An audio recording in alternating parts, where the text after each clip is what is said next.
মার্কিন president Donald ট্রাম্পের নজর যে এখন ইরানের দিকে তা এখন আর কারো বুঝতে বাকি নেই, কারণ বারংবার ইরানকে কেন্দ্র করে নতুন নতুন উত্তেজনা তৈরি করছেন তিনি। উস্কানিমূলক মন্তব্যের পাশাপাশি হুমকিও দিয়েছেন, যা প্রকাশ্যে এসেছে বিশ্বের মিডিয়ায়। কিন্তু ইরান এই হুমকিকে মোটেও ভয় পায়নি। দেশটি স্পষ্টভাবে জানিয়েছে, যদি হামলা হয় তবে পাল্টা আঘাত হবে ভয়াবহ।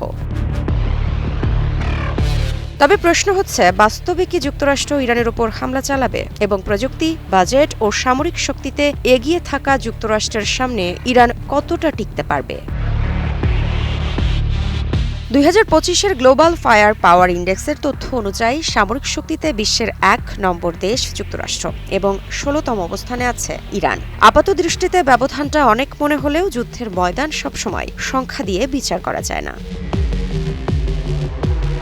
জনশক্তির দিকে তাকালে দেখা যায় যুক্তরাষ্ট্রের সক্রিয় সেনা সদস্য 13 লাখের বেশি, বিপরীতে ইরানের আছে 6,10,000। তবে ইরানের বড় শক্তি তাদের আধার সামরিক বাহিনী, প্রায় 2,20,000 সদস্যের ইসলামিক রেভলিউশনারি গার্ড কর্পস বা আইআরজিসি এবং বাশিস বাহিনী যে কোনো গেরিলা যুদ্ধের জন্য যুক্তরাষ্ট্রের মাথা ব্যথার কারণ হতে পারে, যদিও যুক্তরাষ্ট্রের এমন কোনো উল্লেখযোগ্য আধার সামরিক বাহিনীর কাঠামো নেই। তবে এই যুদ্ধের আসল ব্যবধানটা গড়ে দেয় বাজেট।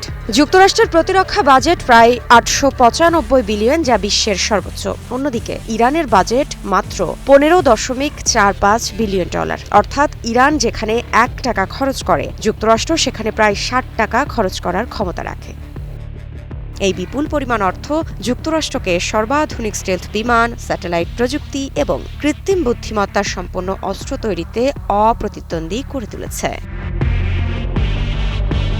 আকাশপথে যুক্তরাষ্ট্র প্রায় ধরা ছোঁয়ার বাহিরে। তাদের 13,000-এর বেশি সামরিক বিমানের বিপরীতে ইরানের আছে মাত্র 591টি। এদিকে যুক্তরাষ্ট্রের প্রায় 600 এরিয়াল ট্যাঙ্কার যে কোনো দূরপাল্লার মিশনে আকাশপথেই জ্বালানি সরবরাহ করতে পারে। হিরন আরও মিনারেল ওয়াটার মাত্র 50 পয়সায় প্রতি লিটার।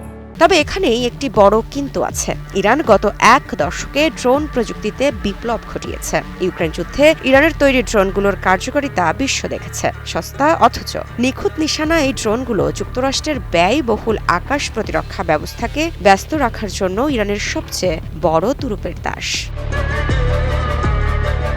এদিকে যুক্তরাষ্ট্রের নৌবহর বিশ্বের সবচেয়ে শক্তিশালী। একাধিক ক্যারিয়ার, সাবমেরিন ও লজিস্টিক সাপোর্ট যুক্তরাষ্ট্রকে সমুদ্রপথে রাজত্ব করতে সাহায্য করে। অন্যদিকে ইরানের নৌবাহিনী মূলত কোস্টাল ও আঞ্চলিক শক্তিতে দক্ষ। ছোট সাবমেরিন, মিসাইল বোট ও দ্রুত আক্রমণ ক্ষমতা দিয়ে তারা বড় শক্তিকে বেশ নাজেহাল করতে পারে। স্থল বাহিনীতে ইরান আধুনিক নয়, কিন্তু রকেট, মিসাইল ও ড্রোন কৌশল তাদের জন্য বড় প্রতিরোধ শক্তি।